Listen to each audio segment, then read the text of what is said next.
प्यारे साथियों, आज की ये जो हमारी क्लास है इसमें मैं आपको सिखाने वाला हूँ कि आप लोग भिन्नों को आरोही एवं अवरोही क्रम में कैसे लिखोगे। ध्यान से मेरी बात सुनोगे तो ये जो भिन्नों को आरोही एवं अवरोही क्रम के लिखने का जो आपका डर होता है आज की क्लास में समाप्त हो जाएगा। आप लोग ध्यान से मेरी बात सुनना।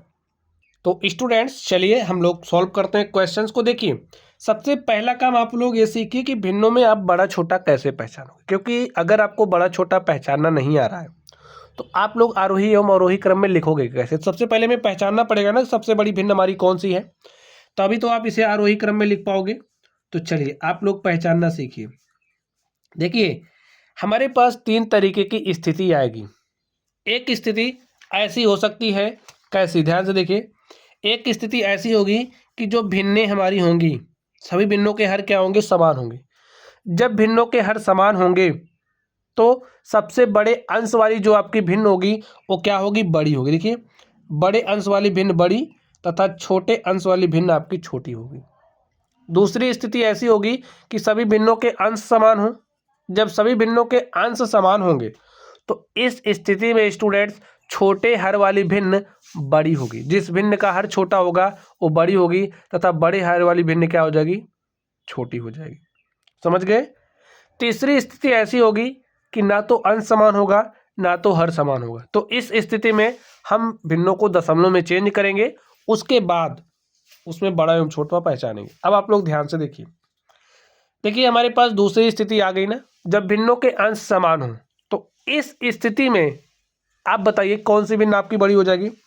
जिसका हर छोटा होगा वो भिन्न बड़ी होगी, जिसका हर बड़ा होगा वो भिन्न छोटी होगी। तो आरोही क्रम में लिखना है तो सबसे पहले हम लोग क्या करेंगे, सबसे छोटी वाली लिखेंगे। तो सबसे छोटी आप इसमें देख करके बताइए कौन सा है। जिसका हर सबसे बड़ा वही सबसे छोटी होगी।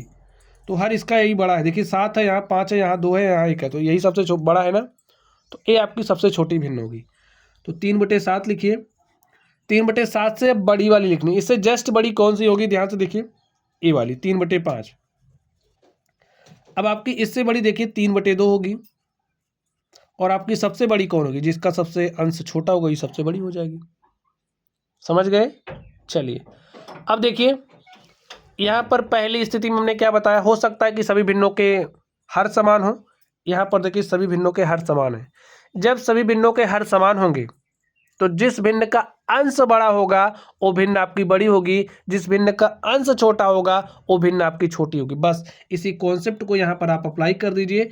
इसे आपको आरोही क्रम में लिखना है। तो चलिए हम इसे आरोही क्रम में लिख देते हैं। तो आरोही क्रम का मतलब होता है बढ़ता हुआ क्रम। सबसे पहले आप सबसे छोटी वाली लिखोगे तो सबसे छोटी देखिए किसका अंश सबसे छोटा है, यही सबसे छोटा है अंश। तो 1/5। इससे जस्ट बड़ा 2/5, इससे बड़ा 7/5 और सबसे बड़ा 8/5। देखिए आपने राइट कर लिया है। चलिए अब हमें भिन्नों को अवरोही क्रम में लिखना है। तो लिखने से पहले इसे आप देखो किस रूप का है। इसे आप इसमें बड़ा छोटा कैसे पहचानोगे, जब पहचानोगे तभी तो लिख पाओगे। इसमें ना तो अंश समान है ना तो हर समान है। तो हम तीसरी वाली स्थिति में आ गए हैं, इसे दशमलव में चेंज करेंगे। तो चलिए चेंज कर लेते हैं। तो 2 दूनी 4, 1 5। भाई 5 में 2 से भाग दे रहे हैं, जो भागफल आएगा उसको यहाँ लिखूंगा। तो 2 दूनी 4, 1 5, दशमलव लगाया 10 हो गया, 2 पंचे 10, 3 से 4 में भाग दिया, 3 1 के 3, 1 4, दशमलव लगाया 10 हो गया, 3 त्रिक 9, 1 10, 3 त्रिक 9, 1 10, 3 त्रिक 9, 1 10। चलिए 5 से 7 में भाग देते हैं, 5 1 के 5, 2 7, दशमलव लगाया 20 हो गया, 3 छक्के 18, 2 20, 3 छक्के 18, 2 20, 3 छक्के 18, 2 20।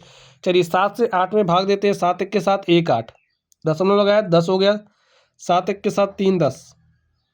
ठीक है, 3 10 30 हो गया, 7 चौके 28, 2 30, 20 हो गया, 7 दूनी 14। बस अब तुलना कर लीजिए आप। अवरोही में लिखना है तो अवरोही क्रम का मतलब होता है घटता हुआ क्रम, यानी कि सबसे पहले हम लोग सबसे बड़ी वाली भिन्न लिखेंगे। सबसे बड़ी देखिए कौन सी है, यहाँ 2.5 सबसे बड़ा यही है। एक इसके लिए 5/2 के लिए लिख दो। इससे जस्ट छोटा कौन सा है, यहाँ पर 1.3 है, यहाँ 1.6 है, यहाँ 1.14 है, यानी कि ए वाला है 8/7 आपका। ठीक है, ये स्टूडेंट्स आपका सबसे छोटा है। बड़े के बाद इससे जस्ट छोटा आपको लिखना है। तो इससे जस्ट छोटा देखिए कौन सा है, 7/5। ठीक है, क्या है 7/5। अब देखिए इससे जस्ट छोटा कौन सा आपका है, यहाँ पर 1.33 है आपका, सबसे छोटा ए वाला 4/3। यहाँ पर लिख दिया सबसे छोटा, देखिए कौन सा है, 8/7। ठीक है, तो प्यारे साथियों, भिन्नों को आरोही एवं अवरोही क्रम में कुछ इसी तरीके से लिखा जाता है। इसी तरीके से क्वेश्चन आपसे पूछे जाएंगे। इन तीनों स्थितियों को आपको दिमाग में बैठा लेना है। तो चलिए आप लोग पढ़ते रहिए। Thank you.